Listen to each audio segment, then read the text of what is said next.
Millions of people have lost weight with personalized plans from Noom. Like Evan, who can't stand salads and still lost 50 pounds.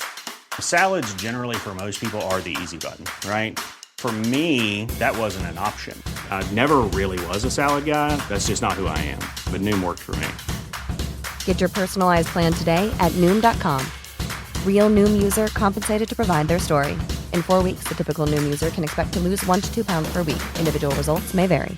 Planning for your next trip? Elevate your travel style with Quince. Quince has all the jet-setting essentials you'll want for your next getaway, like European linen, premium luggage options, buttery soft Italian leather bags, and so much more. And it's all priced at 50 to 80% less than similar brands. Plus, Quince only works with factories that use safe and ethical manufacturing practices. Pack your bags with high-quality essentials you'll be wearing for vacations to come with Quince. Go to quince.com/trip for free shipping and 365-day returns. Many of us have those stubborn pounds that seem impossible to lose, no matter how good we eat or how hard we work out. My solution is PlushCare.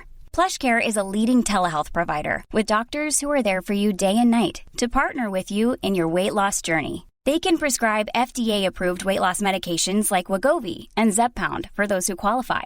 Plus, they accept most insurance plans. To get started, visit plushcare.com/weightloss. That's plushcare.com/weightloss. Before we begin, this podcast is brought to you by the generosity of my Patreon supporters. If you enjoy the content and can spare something to contribute to the cost of running the podcast, you can become a supporter or make a one-off tip via the links in the description. Every penny gets reinvested into improving the content of the show. I love putting these episodes together for you, but production comes with costs attached to it, and if I'm going to grow this and take it to the next level, I do need your help.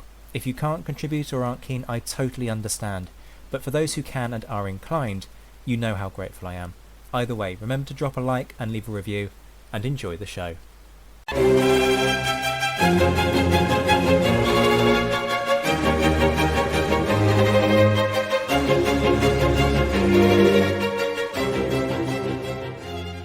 Hello and welcome to the Napoleonicist as Wellington month continues in rapid fashion. You've had 2 podcasts already this week, and I'm spoiling you with a third as I am joined by Martin Howard.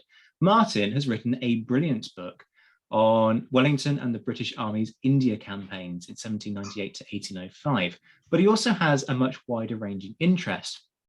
He's a former hospital consultant and an honorary visiting professor at the University of York, but has a long-standing interest in the 18th and 19th century, and particularly warfare during that period, with a particular focus on the human dimension of those conflicts and also the lesser-known campaigns. So in that respect, very much a man after my own heart. His most recent books include Walker in 1809, The Scandalous Destruction of the British Army, Death Before Glory, The British Soldier in the West Indies, which I have and is high on my list to read at the moment, and of course the one that I've just mentioned on Wellington and the British Army's India campaigns. Martin, lovely to see you. Welcome to the Napoleonicist for the first time. How are you? I'm very well, Zach. Many thanks for the invite. Now, I've opened with this question for pretty much everybody who's participated in Wellington month, so I'm not going to break tradition today, I'm afraid. What's your opinion of the man himself? Yeah, I think this is probably the most difficult question you're going to ask me, isn't it? It's virtually impossible to come up with anything original. I mean, as a precursor, I would say, particularly for us Brits, it's very, very difficult to get past some sort of stereotypical version of Wellington or Arthur Wellesley as he was during his Indian period. I think we have this sort of received rather formulaic wisdom of him that's almost in our DNA as this man who was profoundly successful at winning battles, but ultimately was not a likable figure in many ways, a man who sort of, in the modern parlance, lacked emotional intelligence. And I think it's quite a mental wrench almost to get, when you've grown up with that, to get past it and to see him as a sort of three-dimensional, more complex figure. I mean, I've only really studied him for the Indian period, so I have to stress that. He arrived in India when he was 28 and he left in his mid-30s. He lived till he was 83. So, you know, this is a small part of his life. But I think if you look at the evidence, contemporary sources, his copious and quite brilliant dispatches during the Indian years, you do start to see quite a complex, multifaceted figure. And again, I don't think anything I'm about to say is entirely original, but I think there are some certainties. I think although he appeared to be a little mediocre in his academic studies, when you read his dispatches, you start to understand that this was a man who was profoundly intelligent, razor-like intellect, very highly analytical mind, who could drill down to a problem, find the solution, and was then able to communicate the solution to others. And he worked profoundly hard. It was a nature of soldiering at this time that people worked long hours, but he the dispatches are copious. He was, I think, what we might now think of as some sort of control freak in many ways. He planned and planned and planned. In India, his dispatches are full of references to logistics of his army, of his supply, how to cross rivers, all essentials in Indian warfare, where you had to get your army to survive before you could march and win battles. So, yeah, he was this meticulous planner, this cautious man who left nothing to chance. And then when you move on to Assaye, which was his great battle in the Deccan in 1803 against the Maratha forces, a battle that he won, he took the most outrageous risk. I'm sure we may come back to Assaye, but just to develop the argument, I mean, he took an enormous risk that shocked himself, I think, certainly shocked many of his comrades. He wasn't properly prepared. He had very poor intelligence. He really didn't understand his opponent, their ability to maneuver or indeed to fight. He won the battle by brilliant generalship on the field, but he could easily have lost it. I think it was a very, very close thing. And so you have this slightly conflicted view of a man on the one side who was a bit of a control freak, who controlled everything, who planned, who left nothing to chance. We even have discussions about individual camels and elephants, looking through his dispatches, but then took this incredible risk, which maybe was part of his ethos of Indian warfare, which is always to be on the front foot, but nevertheless seems somewhat at odds with the man who was planning, who was micromanaging. And then I think when you move to his sort of deeper personality or wider personality, it's also conflicting, isn't it? I mean, he seems to be this aloof figure, but actually during his years in India, he had friends, people seemed to like him, he could have a laugh. He made friends with men and women, particularly the latter, I think. So he wasn't some sort of robot. He wasn't some sort of automaton. So we have the man who planned endlessly but took risks, and a man who's has developed this reputation of being cold and somewhat removed from the masses. But I think certainly during his India years as a young officer, he was quite a human figure. It's funny, that's exactly, a few guests have done this lately. You've said exactly what I was about to say, which is that we get a much more human picture from the description that you put forward there, which I really liked. And it's interesting, and we will come on to this in a bit, that actually a lot of the kind of hallmarks, I think we would class them as, of Wellington's style of command are actually visible from his India campaigns. And that's something that we'll discuss probably right towards the end about kind of the influences. So folks can stay tuned for that. But it's really interesting that you pick out a number of really important points there. It's probably one of the more eloquent descriptions that we've had of Wellington so far this month. Thank you. Now, that's all right. I'm here to deliver compliments. It may be downhill from here. No, not at all. I'm here to please. So Wellington, Wellesley, call him what you will, goes out to India, essentially unknown, let's be frank, as a lieutenant colonel of the 33rd. What type of environment does he go into as a British regular army officer tasked with fighting on the Indian subcontinent? I think it's a physically alien environment. I mean, obviously, one shouldn't in any way try to diminish the campaign conditions in Europe. I think there's some interesting contemporary accounts, and I think perhaps an oversimplification, but I think many soldiers felt that the average campaign in India carried equivalent hardships to a particularly difficult winter campaign in Europe. I think the difference was in Europe was conditions and hardship varied, but in India, the extremes of climate, the difficult terrain, meant that this was a very, very difficult environment in which for a European and even a sepoy army, as the East India Company Army was, to wage a war. I think for somebody in command, as he was of a regiment and subsequently of a larger independent force in India, there were multiple challenges. The roads were poor. There were the monsoon rains, the extremes of heat, incredible extremes of heat. The difficulties in supplying an army were profound. And I think one of the things that Wellesley very quickly learned about India was actually you couldn't wage a war without considerable support from the local population. This was not a war that, where you could supply your army from a few widely scattered depots in the presidencies. You had to have the local warlords, the local villagers, the local Banjara, the people who, this itinerant indigenous group who supplied wheat, salt, etc. You had to have the Harkara, the local Indian buyers and sellers of intelligence on your side. And only when you created this scenario where you had this very high level of local cooperation could you start to wage a war. And even then, you were reliant on local communication. There was a very crude postal system, but it often malfunctioned. The runners were sometimes eaten by tigers, apparently. It was a tenuous hold of control. So I think it was a phenomenally demanding environment and quite an isolated one. It took 4 months to send a letter from Bombay to London. It was even difficult to communicate between the south and the north.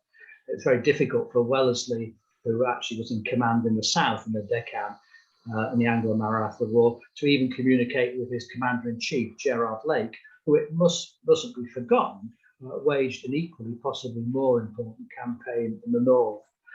So there were multiple levels of complexity and challenge.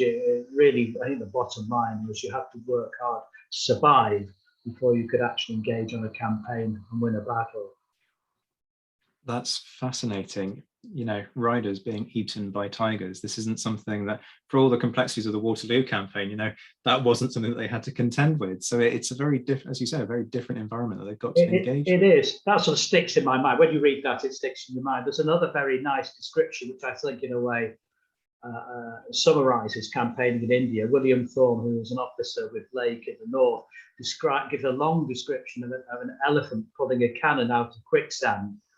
And I think that sort of summarises the level of difficulty that the British and East European soldiers, but also the East India Company sepoy forces faced in the subcontinent.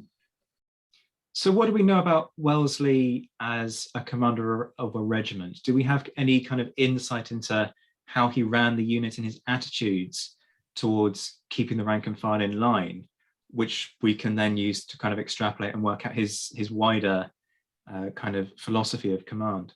Yeah, I think Wellesley was not a great innovator, certainly not in India. Can't come up so much for later years. So I think he took a very traditionalist view to command at regimental level. I mean, you could come at this from two angles, I suppose. He had to maintain discipline.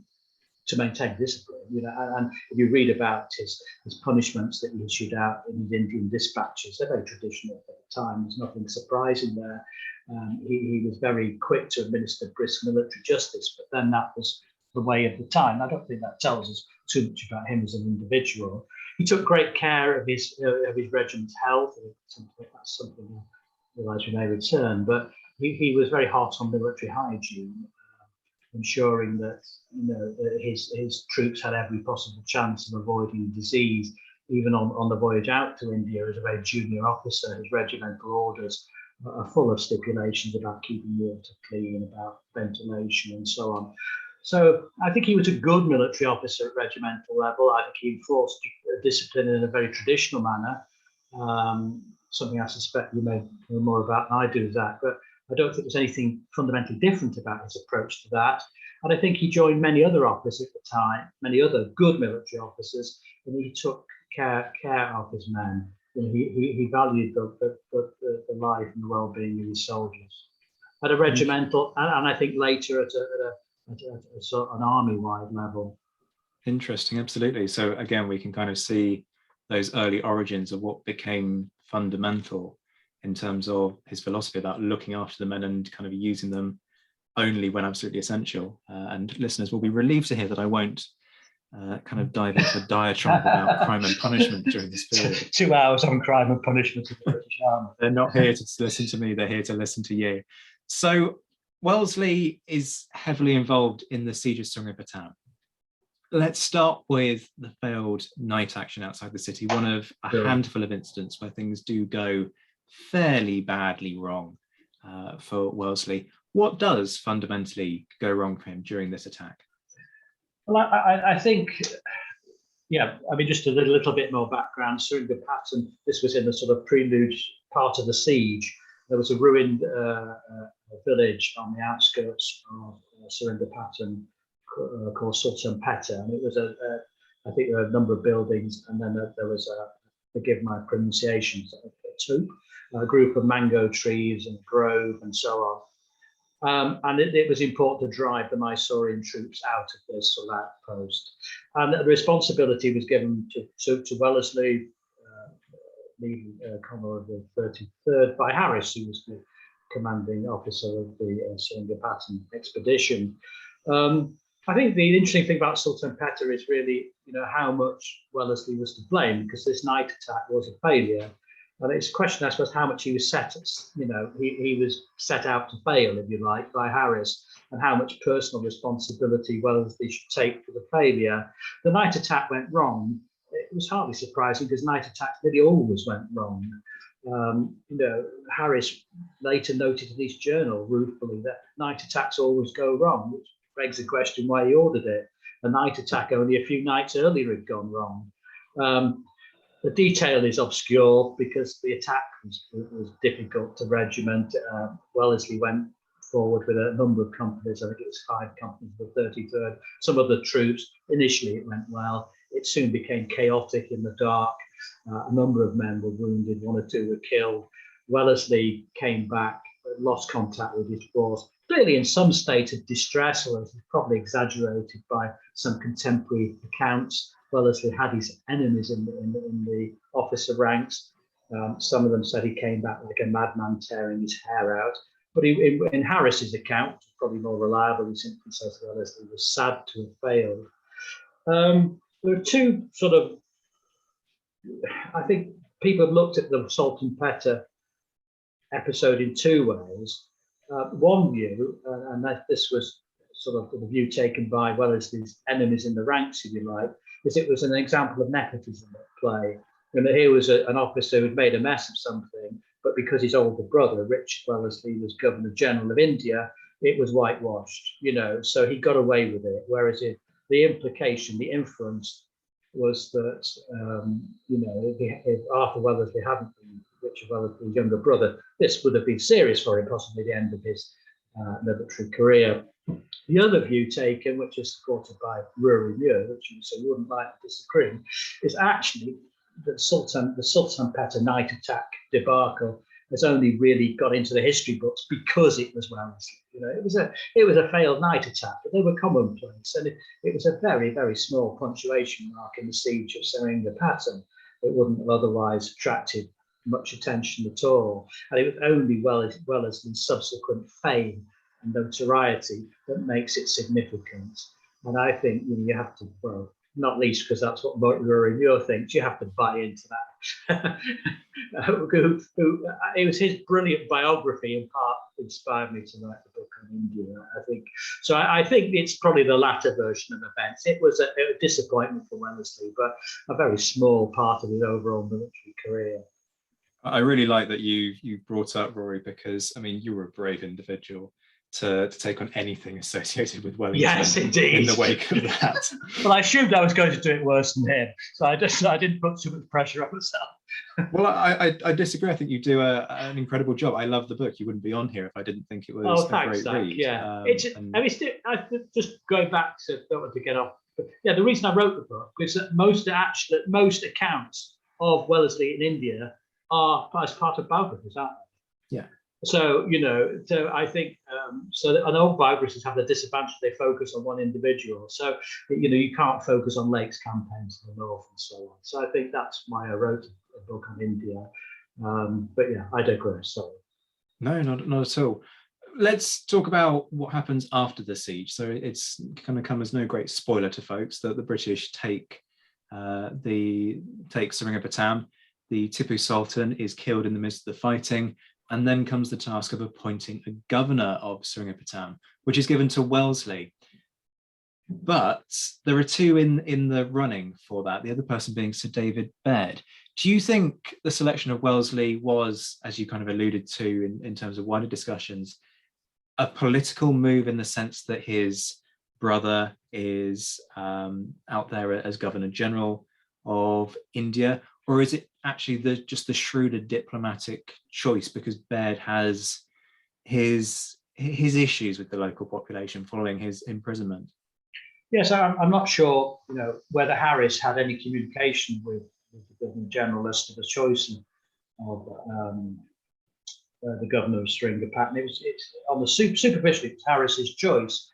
Baird was very upset. I think the sequence of events, as I understand it, was that the original intent was to give Baird the governorship of Seringapatam. Baird played a very prominent and exceptionally brave role in the storming of Seringapatam. He's far more involved in the actual fighting than Wellesley. And I think after the fighting, Baird was exhausted, took a step back. But I think it was still his expectation that in the longer term he would be made governor of Seringapatam. He complained that he'd been superseded by a junior officer, inverted commas, before the sweat was dry on my brow. So this was a man who felt he'd been usurped by somebody junior to him. I suspect it was just convenient for Harris because Baird was a brilliant soldier, but a bit of a hothead. And there was a great deal of disruption in Seringapatam after the fall of the siege, as there always was after the siege, which looting, pillaging, all sorts of misbehaviour. And I think probably Harris took the opportunity to put the more cerebral, methodical Wellesley in charge rather than the more impetuous Baird. He probably saw that Wellesley was the man to suppress the dissent and create order in Seringapatam. And he wasn't wrong. I mean, Wellesley was a very competent governor, as you might expect.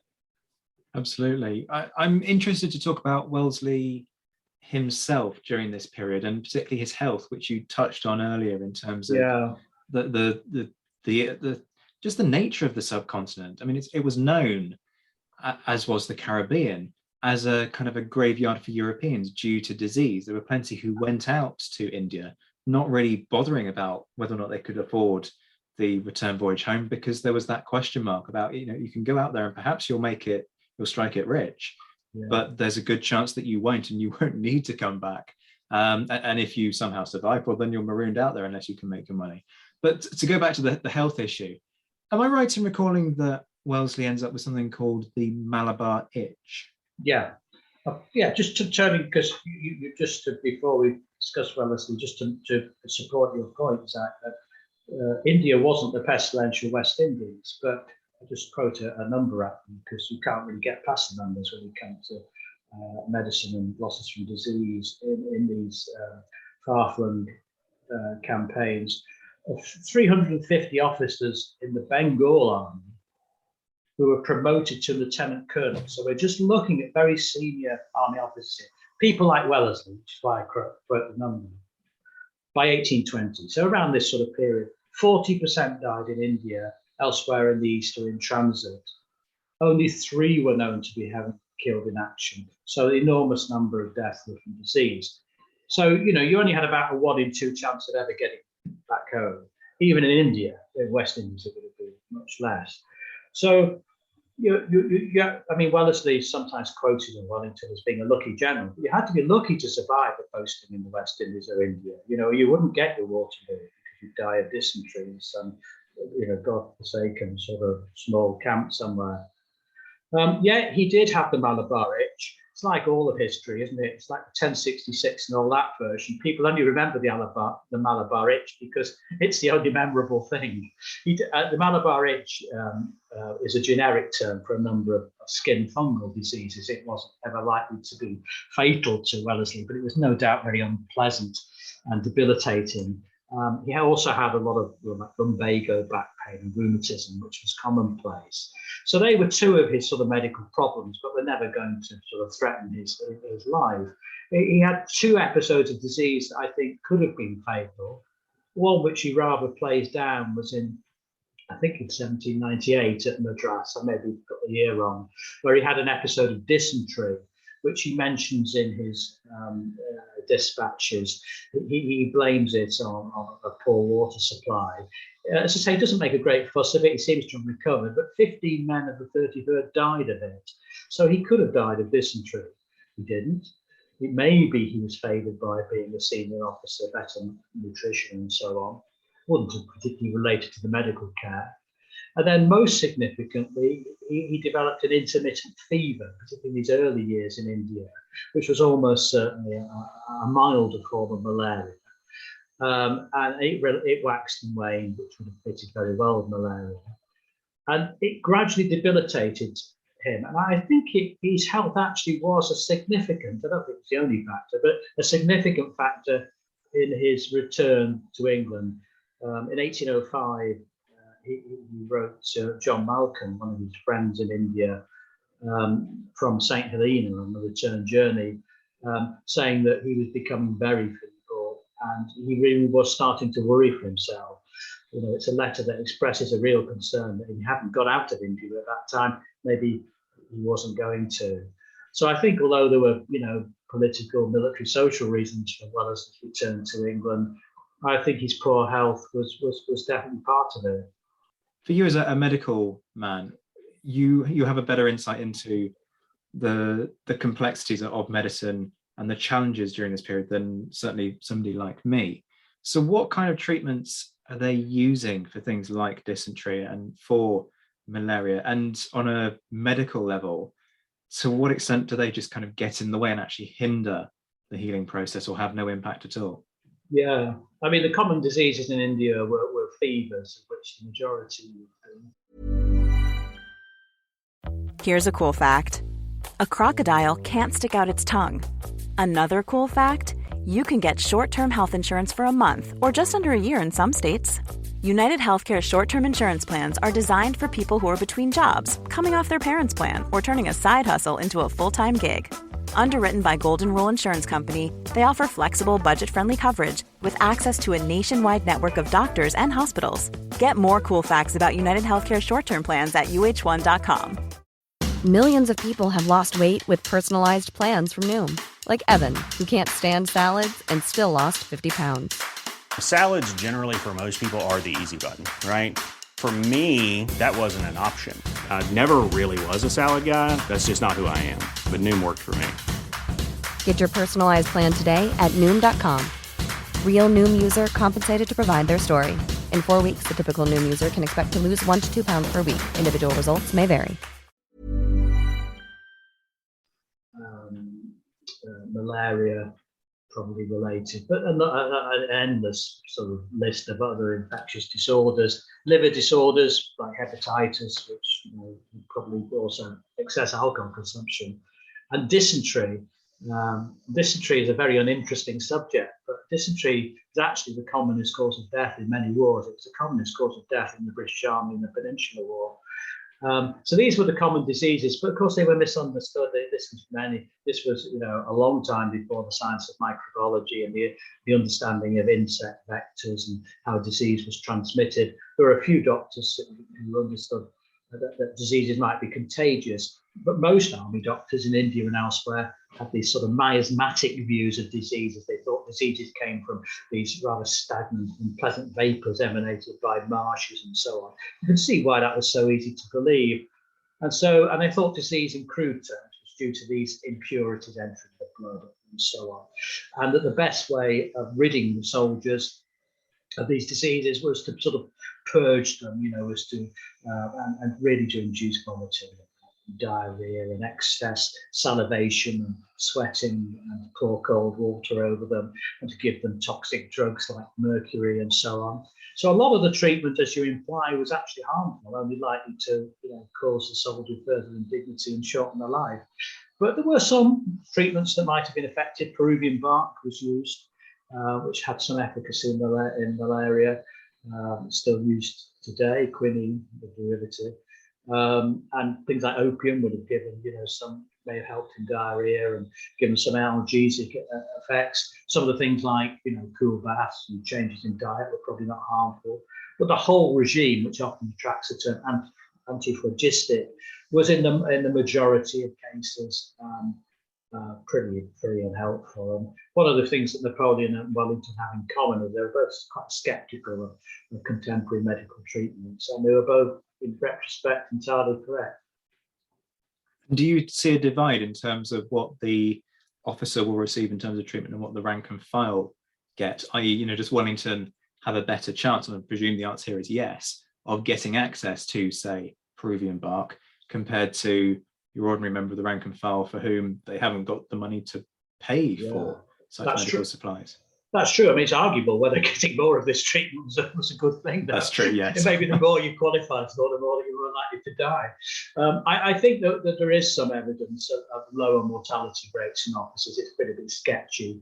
The data is, as you might expect, not complete. I suspect it may have been in some cases that actually the medical treatment, like you say, it may have been an officer was cured of malaria because he got bark and an ordinary soldier wouldn't have done. I suspect that the better survivals in offices where they existed was just officers were better nourished. They didn't come from the lower end of society. You have to think how, where the average British soldier came from, the average European soldier who went to India, fought on the peninsula at Waterloo. They were from the lower realms of society.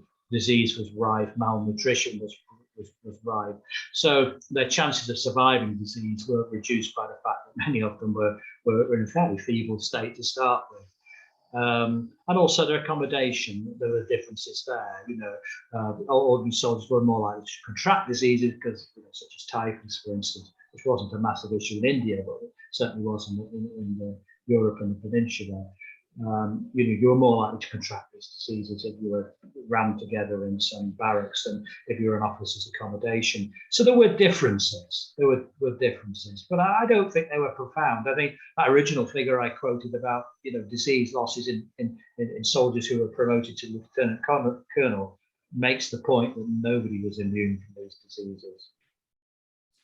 Now, we can't discuss Wellesley in India without considering Asai for pretty obvious reasons. Yeah. Now, before my listeners start to worry, I know we covered Asai when I spoke to Josh Provan about his book on the Maratha and Jack campaigns. However, we're not going to spend another hour talking about Asai, folks, don't worry, but I am interested in your perspectives. How prepared was he? And you've tapped into this slightly at the start, which is why I really want to drill down into it now. How prepared was he for the job of commanding when he received that independent command against the Marathas? Yeah, I think he wasn't. I think he had some experience of warfare and independent command in India. In 1799, I'm just reminding myself the dates in June and September, he had an independent command against a man called Doondia War, who was a sort of had all the pejorative terms thrown at him that the British used for their enemies in India, like freebooter, bandit, and so on. I think now we would probably regard him as a guerrilla leader. And so I think the Doondia War campaign, in some ways, was a good preparation for Wellesley for the height of the Anglo-Maratha War, which 4 years later in 1803, he chased this man endlessly through inhospitable terrain, tried to catch him.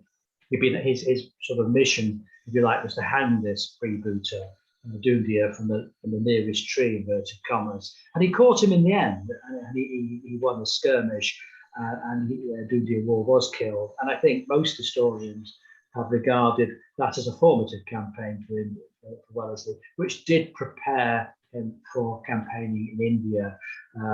He learned to form alliances with local chiefs.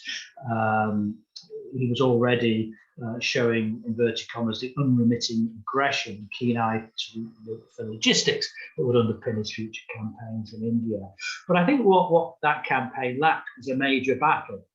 And I think, therefore, Wellesley was prepared for the campaign, if that makes sense.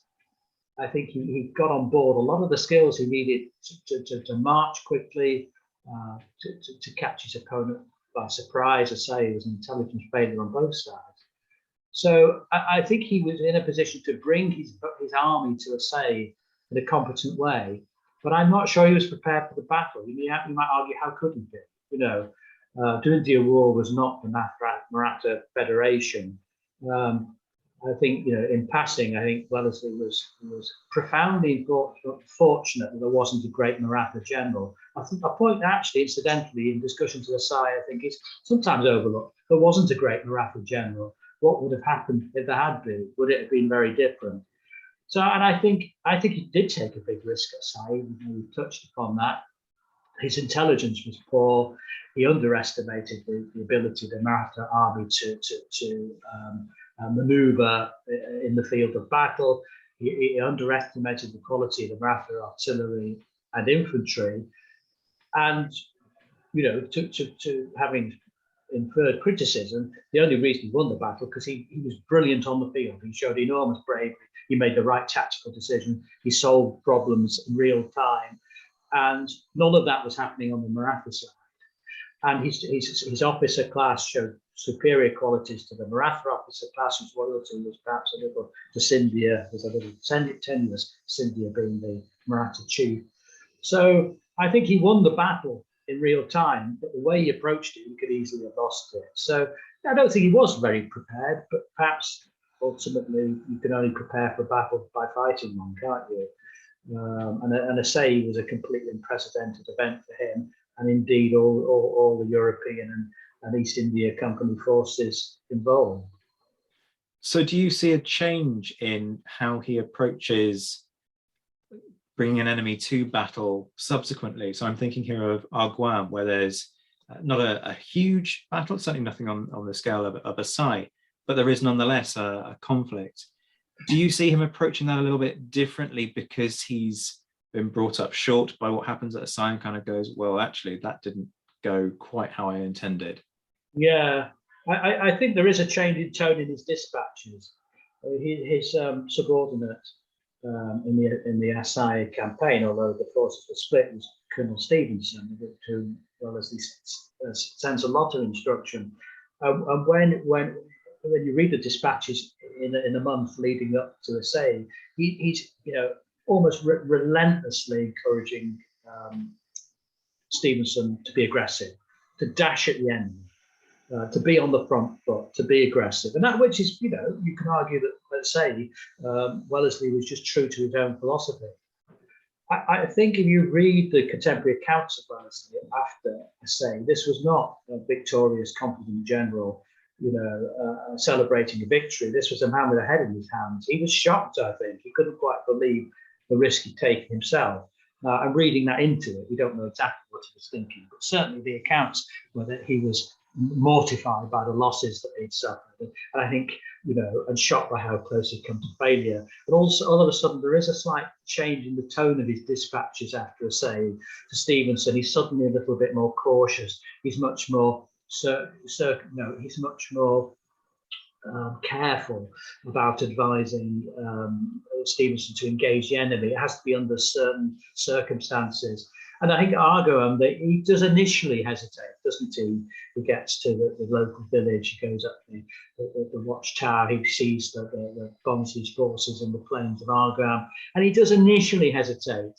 I think so. Is that a say in his head? Is that still playing on his mind? But then he goes, and it was a much weaker army. Barnsley's army was not of the quality of a say, so it wasn't an exactly, it wasn't in some ways a comparable situation. Argayan was always going to be a battle that you expect a disciplined East India Company army to win, whereas a say was much more of a level playing field. So yes, I think he was more conscious, more cautious.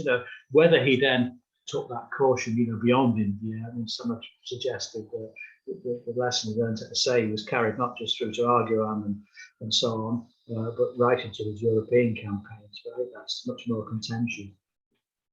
I'm also interested in what you see in terms of Wellesley's stance to the quality of the East India Company troops, who I've discussed with a few folks in the past were a fundamental element of British control in India and are quite often downplayed in terms of their importance. Do the EIC sepoys meet with Wellington's approval, or are they a bit like his allies in other campaigns? So is there sort of a comparison perhaps to be drawn with the Spanish troops, where it's better to have them with you, but they do need to be carefully managed in terms of their exposure? Or is he as willing to strike with EIC sepoys as he is with British Regular Army forces? I think his opinion changed. I think when he first went to India, I think he had a relatively low opinion of the sepoys, accepting that it was a complex situation. Sepoys were drawn from numerous areas of India, and there was a sort of there was a pecking order in British minds as to the competence of soldiers who came from various parts of India. So I think there was also that acceptance. You probably couldn't generalise too much, but in general terms, I think when he first went to India, he did have he felt that the sepoys were well short of the competence of his European troops. I think there are a number of comments. There's one here. At the end of 1801, he was recorded as saying, "I wish I had a few more English troops and fewer natives. I don't imagine that the latter are very active in the jungle." So at 1801, he was seeing a real distinction, wasn't he? And then after a say, a comment that I always think is quite interesting, because it's sort of a bit double-edged. He says, "The sepoys astonish me. They behaved admirably." And I always think, going back to Assaye for a second, if the sepoys astonished him and he only just won the battle, again, it makes you feel this wasn't a battle for which he was very prepared. This was a battle he only won by the skin of his teeth, but with troops that fought a lot better than he expected. So it begs the question, what would have happened at Assaye if the sepoys had acted? They were the bulk of the troops. There were some European regiments, of course.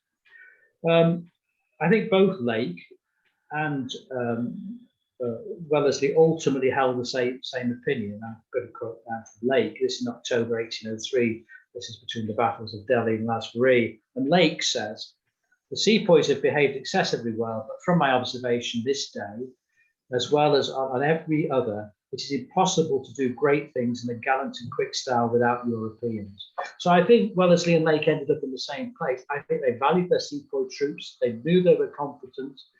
They did trust them. But ultimately, I think they needed European troops and officers to stiffen their armies. And it's notable whenever there was a real, a forlorn hope or a particular part of the battle where they felt the conflict was going to be intense, they tended to rely on the European troops. Sure. I'm also interested in another topic that we kind of touched on over the course of this interview, which is Wellington's brother, Earl Mornington. Is his brother being out there a hindrance as much as it is a help? Because obviously it helps him in terms of getting the opportunities that he wants, but at the same time, having your older brother sort of almost breathing down your neck, expecting this unswerving loyalty, can produce its own problems. So what are your thoughts on Mornington's influence on Wellesley during this period? Yeah, I think Mornington, Richard Wellesley, rather sort of an unhappy character. I think he's brilliantly described by Pendrell Moon in his voluminous history of India as being both brilliant and despotic. He was a major player in the aggrandizement the East India Company and the Crown, ultimately the British Empire. But he wasn't a popular figure. Even when he returned from India, he wasn't really given much credit for what he had achieved. I think many people felt him to use very underhand and almost malicious diplomatic means to achieve his goals. He had a very low opinion, I think, of India and the Indian population, whereas his younger brother Arthur, I think, actually grew to like India and to like the Indian people. So they were apart. I think they weren't close, particularly after their first couple of years in India. Whether it was a help or a hindrance, I think ultimately I have to say it's probably a help. Wellesley, it's an example who had, a lot of nepotism in his favour, a lot of money spent on him. He benefited from his aristocratic background, but then he justified it in spades, didn't he? It just so happened he was also very talented, the right man for the job. And I think that's how Richard Wellesley viewed his younger brother. They weren't close, I think, because Arthur Wellesley, had the temerity to criticise some of Mornington's Indian strategies. I think he thought he got it wrong, and he said so. But I think to give credit to Richard Wellesley, the Governor General, I think he was quite pragmatic. He could have fallen out with his younger brother, and it could have ended up with a family tip, and actually, with Wellington being demoted, if you like. But I think Wellesley understood that, sorry, it's always going to get confusing, doesn't it? Richard Wellesley understood that his younger brother was actually very talented and was one of the few men in India who had the political and military acumen to actually take right decisions in an autonomous fashion, And I think, Richard Wellesley, he's very polite to his younger brother. After a say, he said, well done, but try and avoid quite so many casualties next time. It was that sort of relationship. Is that partly because of the pressures that Mornington is under? Because he needs people who can do a good job. He's got London, albeit from afar, and as you say, it's 4 months to send a letter and then another 4 months to get that reply. So he's got this almost sort of mini fiefdom. Well, it's not even a mini fiefdom, is it? Think about the scale of British occupation in India. He's got to effectively rule, and he needs to make the most of the talent that he's got on the ground. So he can't afford to fall out with somebody who, if nothing else, you've got to create the appearance that the Wellesley brothers are a unified front, and that kind of bolsters Mornington and his reputation out there as much as it does Arthur and his burgeoning career. No, I agree. I think they had their local difficulties, but their ultimate objectives were the same. I mean, I think both men were very, very ambitious. I think, to be fair to Richard Wellesley, I think it was fiendishly difficult to be Governor General of India. The politics were labyrinthine because you really tried to satisfy the East India Company directors and senior officials, but also keep the government in London happy. And the government in London had professed a policy of non-aggression in India at this time, which is somewhat at odds with what happened. So I think, to some extent, Richard Wellesley was playing his own game, and I think that the government in the government in London obviously cast a blind eye with this. Anything that was bad for the French must be good in some way. So I think, it was very, very difficult for the Governor General of India to remain popular. Richard Wellesley didn't help himself. He appears an even more aloof, aristocratic and difficult character than his younger brother. I mean, if we say, well, as going back to his character, if we say that Arthur wasn't a difficult individual, then it appears to have been an inherited trait to some extent. But yes, you're right. I think ultimately they were on the same side, and I think their relationship probably ended up more pragmatic and friendly. And to finish us off then, and we've touched on this at various points across the interview, but I want to kind of bring it all together and kind of tie it up into one thing at the end. Wellington's time in India, what kind of an influence does that have, would you say, on his style of command much later in his career? Yeah, I mean, in my book, I get myself off the hook quite brilliantly with this, because I say a meaningful assessment of the contribution of Wellesley's Indian experience in his later campaigns and political life would require a more wide-ranging and comparative study. This has been attempted in this book. So that's pretty slick. Smoothly done. Smoothly done. But it's true, isn't it? I felt I couldn't have a deep conversation because I hadn't, if you're going to make these sort of comparisons, then you can't just study India. I feel I've studied India enough to have an opinion. You don't have to study the peninsula. You don't have to study the Low Countries. And you have to do them, and even Flanders, I guess, before India, and then make the comparison. So what I do in my book, in the epilogue, which is called More of the Oak Than the Willow, that was how Wellesley described one of his officers, but I think actually it fits rather well for him. I quote a number of historians, some of them very recent, some a little bit more in the past, for their opinions. And actually what's interesting is not exactly what they conclude, but how different they are, and the different facets of Wellesley's experience in India that they tend to emphasise.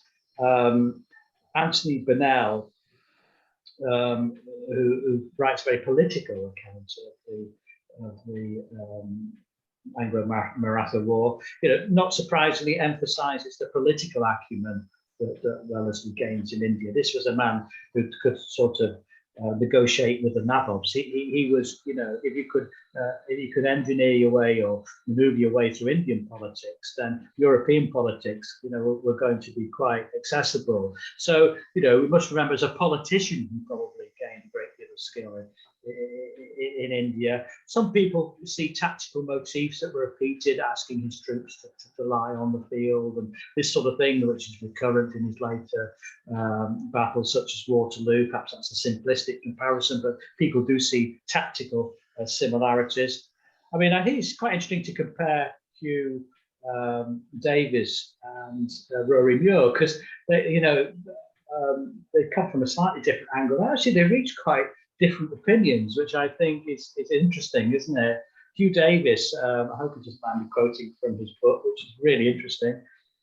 Rather than a flowering military genius, the Wellesley of the Deccan campaign was manifestly incompetent in the organisation of his intelligence collection, and arrogant to the point of imbecility in the analysis of that intelligence. So he's really hard on Wellesley in India. But he says he learned his lessons. That was the crucial thing. He made big mistakes in India, but he learned his lessons. He took everything he could out of it. And Wellesley himself, said that most of he told Lord Stanhope that much of his understanding of military matters, perhaps all of it, was gained by the time that he left India. Rory Muir takes a more formative view of Wellesley's time in India, saying that he'd learned to command an army on campaign and in battle. So I think it's interesting. I think, even modern historians can't, did he make a mess of India and did he learn from his mistakes? Or was it much more a continuous formative experience where, the peninsula and so on was just a continuation? Because, of course, he was a very aggressive general in India, but he only sporadically showed that aggression in later campaigns. I think that's fair to say. That's a really interesting point to end on. Martin, thank you so much for this. I absolutely loved it. I knew I would. Folks, Wellington and the British Army's India Campaign, 1798 to 1805, is available at Pen and Sword Books. Remember, if you're one of the Patreon supporters for the Napoleon Assist, you can get 10% off, so be sure to use that discount code so that it rolls over, otherwise they'll expire it. But Martin, this has been absolutely brilliant. Thank you so much for joining me. And do come back, because I really want to talk to you about that West Indies book as well. Okay, no, thanks for inviting me, Zach. Much appreciated. If you've been inspired to read further into the ideas raised in this episode, don't rush off to Amazon. I have an alternative suggestion. Why not support independent bookstores and your boy producing this podcast by buying them via the Napoleon Assist bookshop? Click the link in the description and you'll find a vast range of titles that will be of interest, all arranged by theme, and in the process independent booksellers get a cut and the Napoleon Assist gets a cut, so there are many who benefit. Do remember to leave a like and review, and as you know, I always thank my Patreon supporters, but have good news for those who don't want to make a regular contribution but do want to leave a one-off tip. You can now tip the Napoleon Assist on Ko-fi. The link is in the description, and know in advance that your generosity, whatever the size of the tip, is hugely appreciated. And of course, no episode would be complete without a shout out to my Patreon supporters who keep the podcast going through their subscriptions. there are some exclusive perks including discount codes for pen and sword, voting rights, and even bespoke one-to-ones with me, so be sure to check out the link in the description for more details.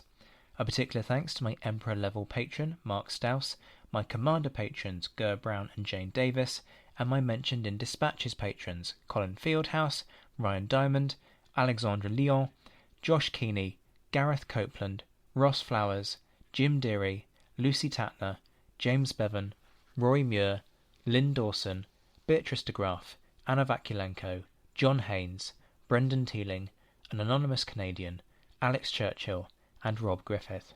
I will be back in just a few days' time as Wellington month continues to ramp up as it reaches its climax. But until then, I'm Zach White. This has been The Napoleonicist. Take care of yourselves, my friends. Stay well, stay safe, and as always, thank you for listening.